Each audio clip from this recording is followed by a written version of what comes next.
In the quiet halls of Oxford, a boy once looked up at the night sky and wondered, why? Why does the universe exist?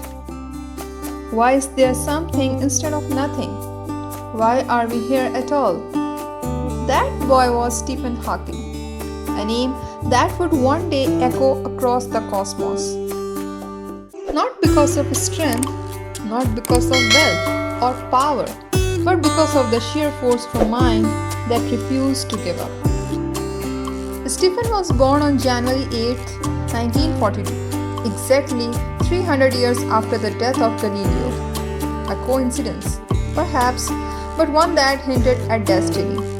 He wasn't an extraordinary student at first.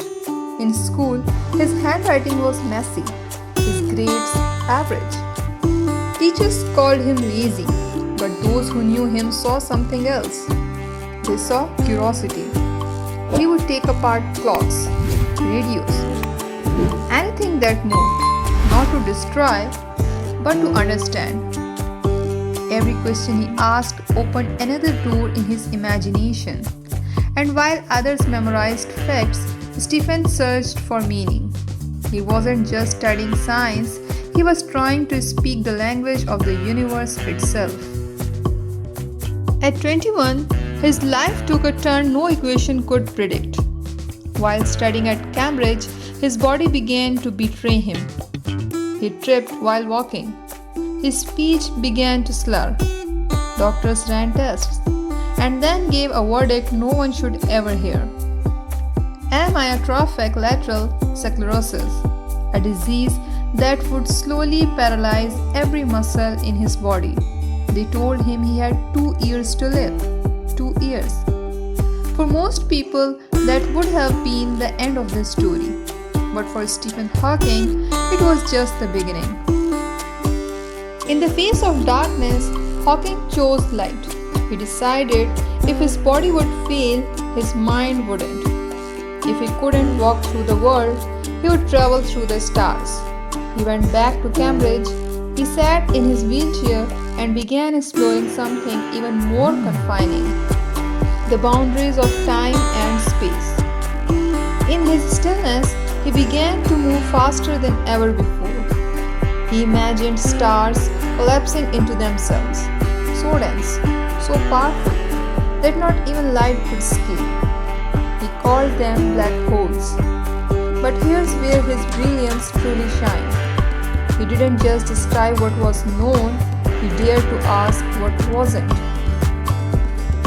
Scientists once believed that black holes were eternal, swallowing everything, releasing nothing. Stephen disagreed. He proposed something radical, that black holes leak energy, tiny particles flickering at the edge, escaping into the void. It was called Hawking radiation, a theory that rewrote physics forever. And yet, his real discovery wasn't just scientific, it was human. Because in that theory, in that elegant balance of destruction and creation, Stephen reflected life itself. Even in the darkest places, something still escapes, something endures, something shines. In 1988, Hawking published a book that would make science accessible to the entire world. It was called A Brief History of Time.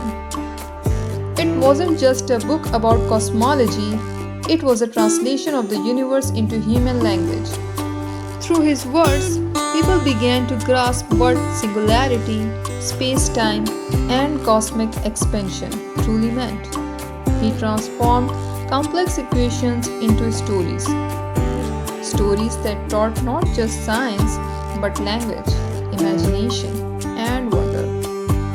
Every chapter expanded the reader's vocabulary, not only of words, but of thought. He proved that the universe isn't just to be understood, it's to be felt. Stephen had a gift. He could take something infinite and make it intimate. When he explained the Big Bang, he didn't just talk about physics, he talked about beginnings, about how everything, time, matter, space once came from a single point. He said, Remember to look up at the stars and not down at your feet. That sentence alone teaches more than science ever could. It's a lesson in grammar, yes, but also in perspective. To look up is to aspire.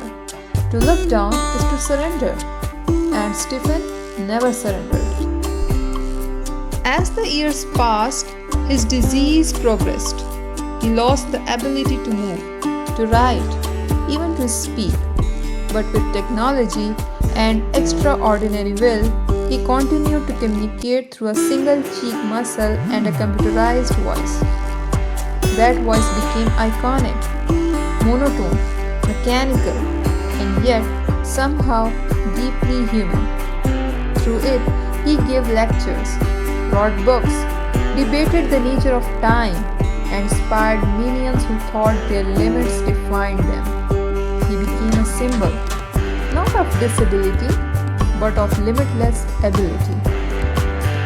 Because here was a man trapped in his body, yet freer than anyone had ever been. Stephen Hawking taught us that language and science share a secret.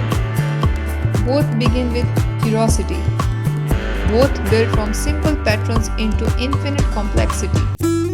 And both require one thing above all: imagination. When he described black holes, he gave us words like event horizon, singularity, and gravitational pull. But behind those words lay deeper meanings. The event horizon, a point of no return, just like in life. The singularity, the essence of who we are when everything else collapses. The gravitational pull, the invisible force that draws us toward our purpose. He showed that language, like the universe, expands when we dare to explore it. Stephen once said, Intelligence is the ability to adapt to change. And he lived that truth every day. He adapted to a world that kept shrinking around him, and yet his mind kept expanding beyond it. His lectures continued. His fame grew. He appeared on The Simpsons, Star Trek, and in classrooms across the world, not as a celebrity, but as a teacher. Every word he spoke, every smile he gave through that digital voice reminded humanity of one timeless truth. Your circumstances do not define your potential. Your perspective does. Hawking's journey wasn't just about understanding the universe. It was about communicating it. He believed that knowledge should belong to everyone. Through his storytelling, he gave people the courage to face what they didn't understand. Be it the cosmos, a new language, or their own fears. He transformed science into poetry, equations into empathy, silence into speech, and in doing so, he gave meaning to words like infinity, hope, and humanity. When Stephen Hawking passed away in 2018, the world fell silent, as if the universe itself paused to honor one of its brightest minds. But Hawking's legacy isn't confined to his theories. It lives on in everyone who dares to ask why. It lives in those who see beauty in the unknown.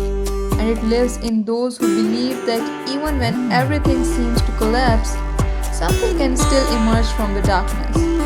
His life was proof that brilliance isn't about perfection. It's about persistence. He once said, However difficult life may seem, there is always something you can do and succeed at. That's not just science, that's the equation of the human spirit. Stephen Hawking looked at the stars and saw more than galaxies. He saw potential in the cosmos and in us. He reminded us that learning, whether it's science, language, or life itself, isn't about memorizing facts. It's about wonder. It's about asking the next question, and the next, and the next. So look up. Learn the words to describe your world and the worlds beyond. Expand your vocabulary, not just of language, but of life. Because every new word you learn is a new star in your personal universe. And just like Hawking, you too can travel far, even if you never leave your chair. Stephen Hawking once said that if you find the answer to why the universe exists, it would be the ultimate triumph of human reason. For then, we would know the mind of God. But maybe, just maybe, Hawking already brought us closer to that truth. Not through equations, but through example. He showed that even when your body stops moving, your mind can still roam infinite galaxies. That even when your voice is silenced, your ideas can speak louder than ever. And that even when you are told you have no future, you can still redefine the very concept of time. The universe may be vast and cold, but through minds like Stephen Hawking's, it becomes warm, alive, and beautifully human. This was the story of a man who couldn't walk, but made the world move, who couldn't speak, but made the universe listen, and who proved that no matter where you begin, your mind can take you anywhere, because inside every one of us lies a universe waiting to be discovered.